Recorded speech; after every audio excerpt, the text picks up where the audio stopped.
Thank you for joining me. Welcome to Sinday School. I appreciate you being here.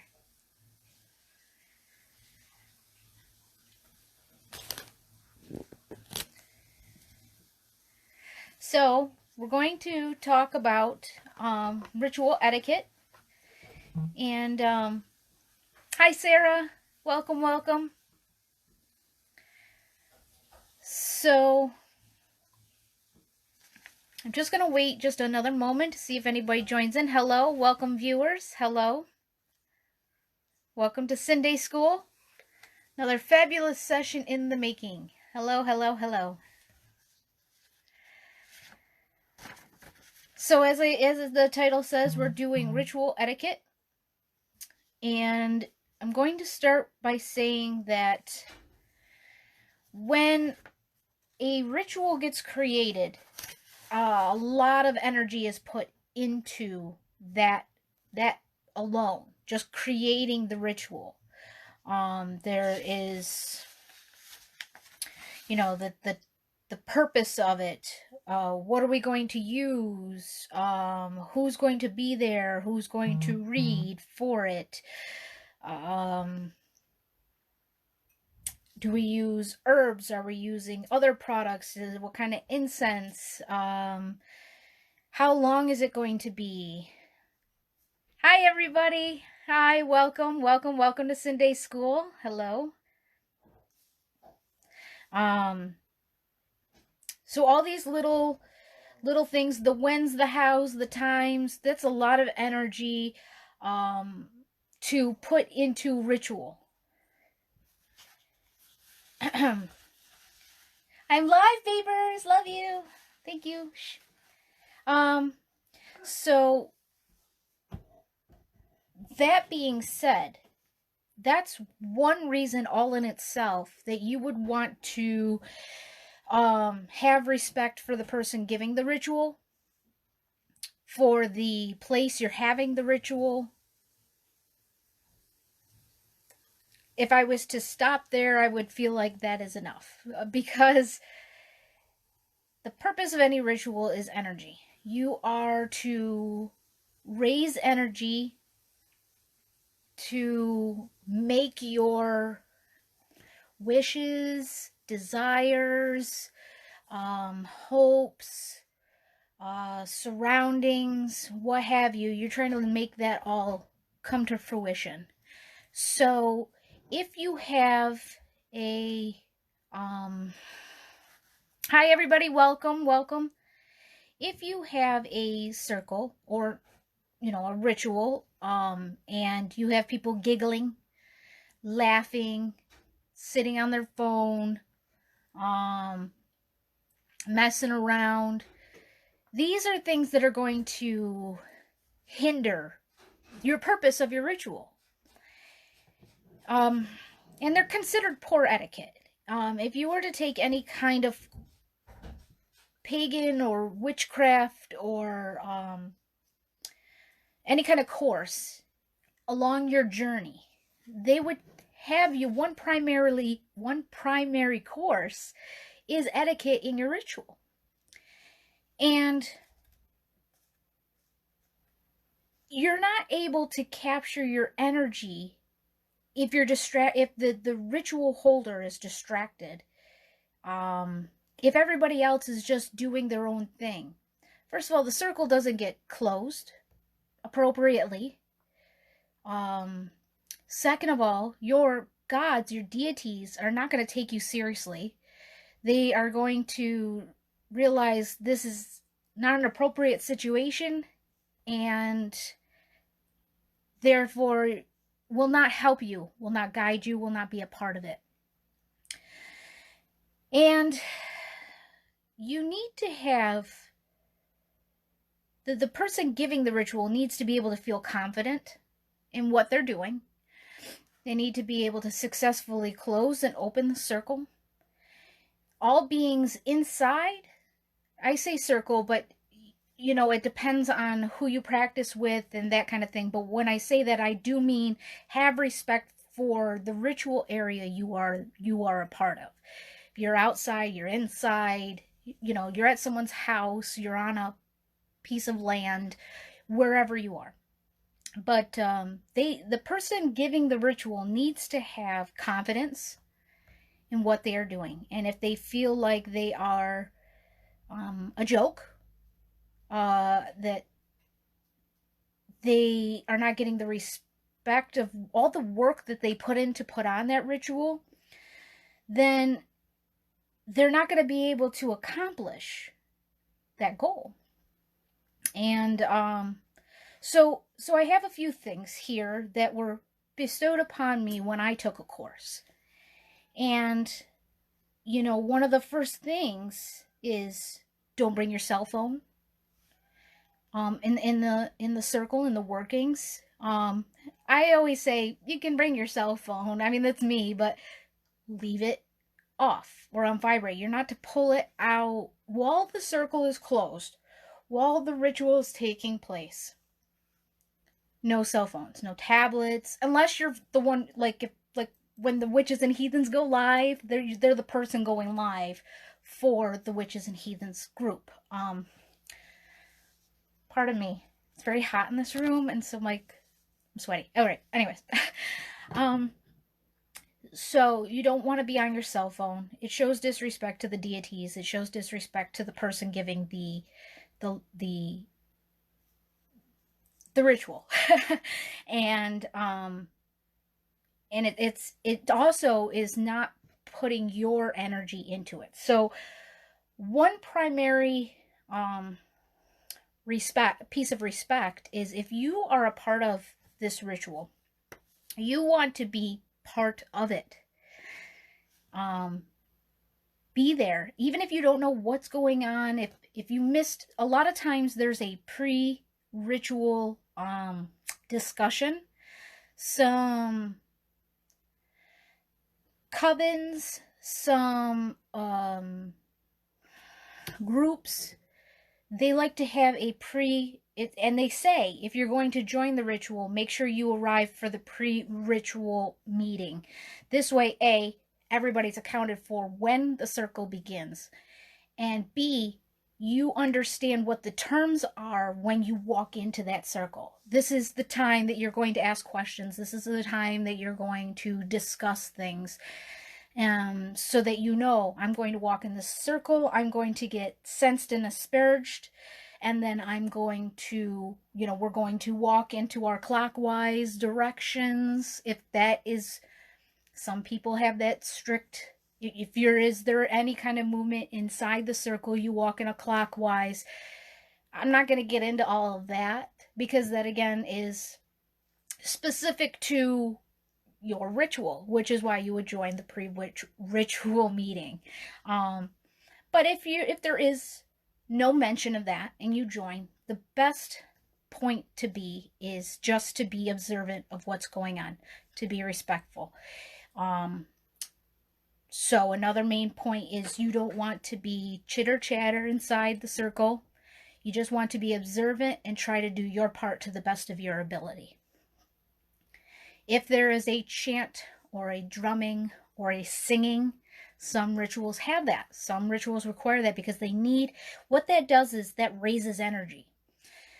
And if you need that energy, maybe it's a powerful ritual and they need the energy up. With any ritual, you're about raising the energy, as I said earlier, but sometimes you really need it really up there. You really need the help. You really need this thing to get going. So there could be singing or chanting or drumming, or, like I said, whatever the ritual requires. And so if that's there, and you're not comfortable in doing that, that's okay.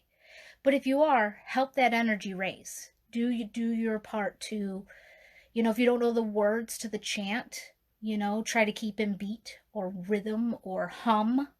They say, perhaps even a gentle whistle, something that flows with the system.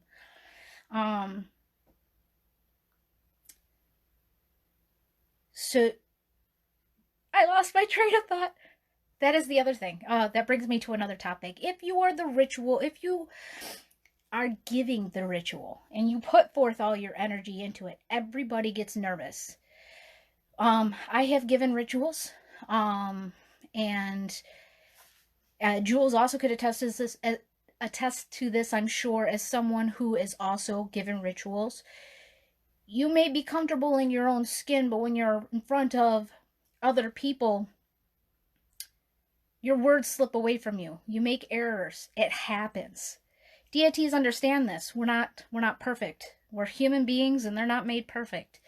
So the point to it is make your mistake and move on from it. Maybe a giggle here or there, but you're not out to just play games after that and just kind of lollygag around.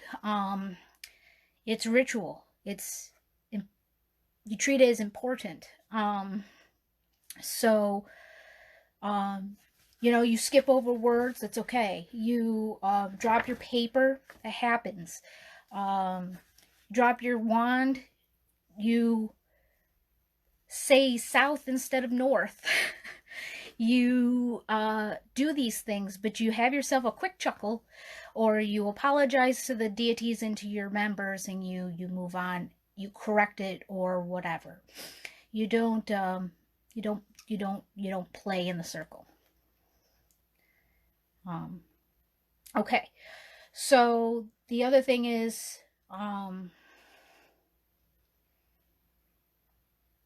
make sure you, like I said, try to arrive early enough that if you don't know what's going on, that you catch any kind of pre-ritual meeting, or you ask your questions to the person or people that are holding the ritual, so that this way you can help, like I said, do your part. So if you've never been a part of a ritual, maybe ask some questions like, hey, I've never even done this at home. How does this work? How does this start? I mean, I don't want to hold you up, but, maybe a quick couple questions like, do we just stand there? Is there going to be singing? What do we do? And I'm sure, at least I know myself, I would be happy to be like, okay, we walk in, everybody stands around. I'm going to get in there. I'm going to call, the quarters, and I'm going to say a few things. If you want to put your hand up, if you want to bring your wand and put your wand up, put your athame. Wow, stutter much? Sorry, I get nervous. I stutter. Hold on. As for the members in the circle, if the ritual leader makes a mistake, please don't make fun of them. It takes down the vibes. Exactly. Thank you, Jules. Yeah, oh my God. That can take your energy level from way up here to plummet it, and you just destroyed your ritual right then and there. Gods don't like that. Goddesses, deities. Your deities don't want to see the ritual leader be put down like that. That's not nice. And you wouldn't want that to happen to you. So that's part of doing your part. Just like I said, that quick chuckle maybe, and you're not doing it to make fun of the person. It's just a and then move on. Right, yeah. So Sarah says she trips over words all the time. And yeah, I do. I still, when I give, if I don't do my rituals that often, and I tend not to, but when I get in groups, I still have my paper. I still have to read from the paper, which is okay. And like I said, this is north, east, south, west, and you skip over east and you end up reading south, and then next thing you know, you're in the east again or something. It happens. They understand. If you're in your directions, you're doing the right thing. You're raising the energy level, which is what it's about. So, it's keeping the right state of mind, keeping the energy level up, following along with the other practitioners. Yes. And following along. So you want to be prepared ahead of time, and if you can't be, you want to just follow along to the best of your ability and do what you can.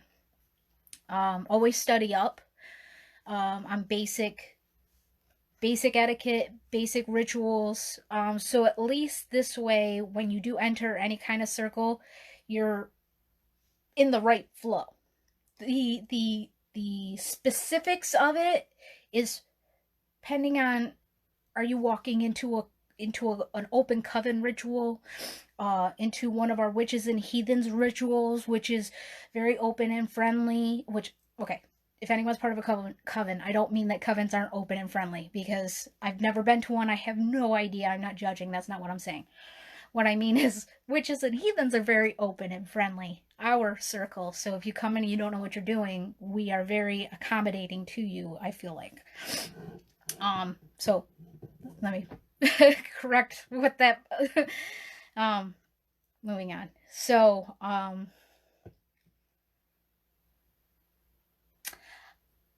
lost my train of thought. I'm so sorry. I have my notes and I'm trying to make sure I stick to them, and then I feel like I'm repeating what I'm saying. So see how this works? So much fun.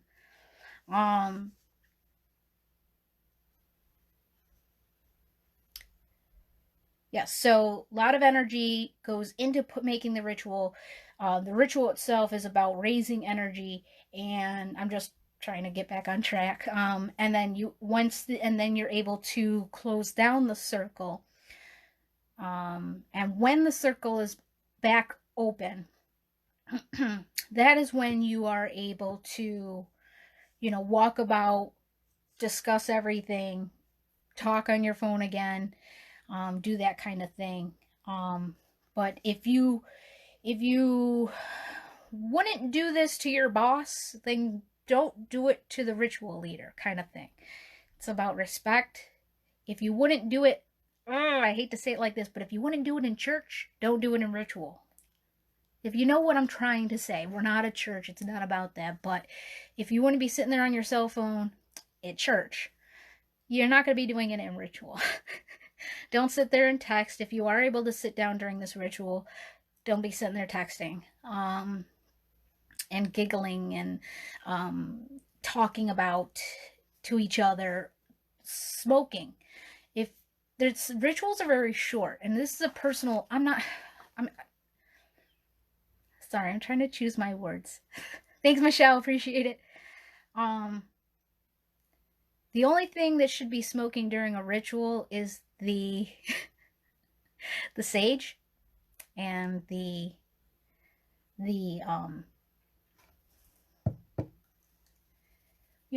the herbs, incense. That's what I feel. That's my personal opinion, but it's a break away from the energy. You're only in the circle for a short period of time. You get in, you close it, you say your few things, you you raise the energy, you get what you need to do, you throw in your pieces of paper or your whatnots into the fire, and you say your thank yous to the gods for being a part of it. You open it back up. It's pretty much that simple, but obviously you draw it out a little more. So you don't need to, yes, incense. Thank you so much, Jules. I'm like, I did. These extra side activities are things that you can do before and do after. You walk in cleansed. You're walking in, you cleanse yourself, you walk in, you take your deep breaths, you center yourself, you help, you do, you release, you leave. That is the ritual. And that is what you are giving peace to the leader, to the person operating it, to the high priestess or priest, or, anybody. To each other. If I'm there and I'm standing next to you and you're doing your own ha ha ha or your whatever's, and I'm like trying to be in my moment, you're not helping that person either. So let's set the ritual leader aside. You're not helping your sister or your brother, your fellow witch cousin here, So it's not just about the leader, it's about each other. If I don't know what I'm doing and I'm trying to pay attention, it's like being in class. I'm trying to pay attention. Susie Snickers over here isn't doing her part. Well, I'm not paying attention to now the ritual leader, and now the energy's not going where it needs to go.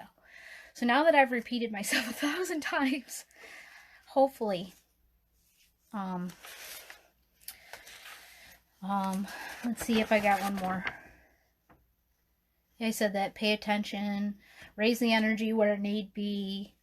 Be silent where it need be. No cell phones. Go in the direction of the flow. If there's no said direction and there's stillness, then be still. But if there's a direction, generally it's a clockwise direction when you move around a circle. It's time to go get... No worries, Justin. Welcome, welcome. You know, when you go to get cakes and ale, you walk from your spot, you go to the cakes and ale, and you follow a circle back around to your spot. It's just following a flow. The circle, the swirl of the... It's like, imagine being in like a whirlpool. You're not going against the grain. You're going to follow the swirl. So the swirl is clockwise, generally. Unless stated otherwise, I guess. But again, there's specifics per ritual and per place. It's very hot in here. I'm in my own place and I'm sweating. My office doesn't have a lot of air, so that's okay. Anyways, moving on. So, yeah. Does anybody have any questions? I don't even know how long it's been. Almost half an hour, so I'm doing pretty good, I believe. Does anybody have any questions? Earlier I mentioned sensing and asperging. I don't know if anybody caught that, but that's sometimes when you walk into a circle, what they do is they take the besom, the fan, and they fan you and welcome you into the circle, and someone else takes the sage and they sage you and welcome you into the circle. And it's a way of cleansing you before you walk in. This is your moment where you're letting everything go before you enter. You're just like, no work, no home, no drama. Cleanse me. I'm going into the circle with open clarity. I think that if everyone is concentrating during the ritual, they should be able to feel the spirits, gods, goddesses present. That's why everyone should take it seriously. Abso-freaking-lutely. Sorry, but yes, absolutely. That is the nuts and the berries of it. Yes, absolutely.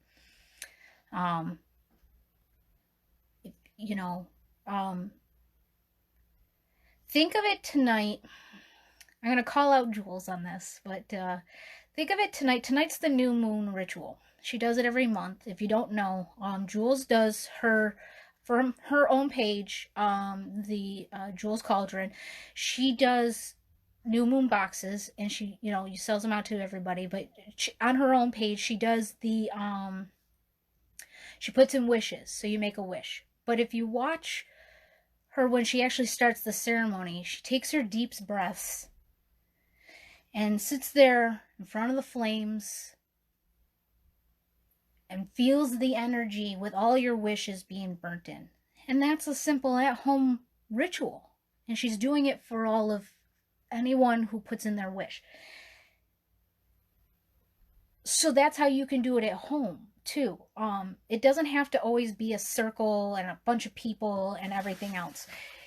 Your rituals are about just raising energy and trying to accomplish what you're trying to do. So when you're at home on your own and you're doing a ritual, I feel like I'm saying ritual like so many times. But when you're doing this, you want to be at your full concentration. You want to be sitting there and you're thinking about, oh, what is my wish? I'm wishing for XYZ, and you're, XYZ, I need this to happen. Oh, XYZ, and this is somewhat you in your head. I mean, that's not me in my head, but I don't know what I'm trying to say, but that's what I'm trying to say. You're thinking about it. You're putting forth your energy. You're sitting by your candle. You're sitting by your incense. You're sitting by your sage, and you're saying, I need this to happen. If somebody comes knocking on your door, what happens? You're just like, I was in the middle of an element here. A moment. The same thing as if you're in a group. So just these are just foods for thoughts. Food for thought. I don't know. You know what I'm trying to say. So hopefully this was a little informative to, I don't like the term baby witches because we're adults. So to new witches, new heathens, new pagans, new of us alike, even regular practitioners, seasoned practitioners. There are many seasoned practitioners out there who don't understand the respect to the ritual. Doesn't matter who's giving it, yourself or a group or a leader or a high priestess or what. You give the respect to the person that's leading it. And there are seasoned practitioners out there who still sometimes don't heed these simple things. So you want to be kind to each other, respect one another, respect the process. Sounds silly, but respect the process. Respect the room, the atmosphere, the circle, and it doesn't take long. And then when it's over, laugh amongst yourselves. Go over the stupid, dare I say, shit that happened. Learn from it and move on. But enjoy. Yeah, and I that's the last part. I guess I didn't get into it. Ritual is, I find, very enjoyable. So don't take all this so seriously to the, well, I don't want to say and scare anyone off and be like, oh no, you have to be so serious to the whole thing. That's not what I'm trying to say either. It should be very enjoyable for you. And that's what we're trying to make sure happens, is that you're not, the whole process isn't being disrespected to the point that you cannot enjoy this. You should be able to smile, feel great, feel that energy, feel charged, and walk away just going, God, that was awesome, you know? So it's, I don't mean it to sound like it's just like it's a job and that's the end of it. But you want to be able to enjoy it. So, any questions? Any comments? I love the comments that were being made, actually. Thank you guys so much for helping me out. I always appreciate the input and the extra push when I'm giving my Sinday school sessions. As we all know, it's very difficult to get on here live, and we look forward to everyone who gets on here live every Sunday. Everyone is welcome to do a Sinday school session sometime around 8:30, 9 o'clock at night. It only requires about a half an hour. Just chat it up how you feel, think, or know, and we all appreciate your time and energy that you put forth. So please feel free and feel welcome to step up and join the Sinday School clan and teach something to someone who may not know. We're all learning, we're all growing, and that's what this group is about, is growing together. So I hope that, thank you so much, Beth. I appreciate that. I hope that from my nervous energy to yours, that you're able to step up and join us.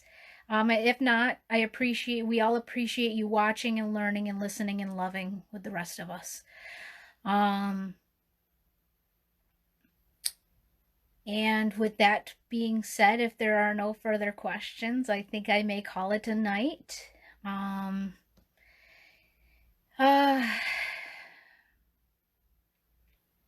Yes, I think that's it. Everyone have a very wonderful night. If you are doing a new moon ritual, or you are joining Jules over on Julie's Cauldron for her new moon ritual, enjoy. I hope you all achieve your wishes. Witches achieve their wishes. Say that 3 times fast. Zing. And blessed be. Good night.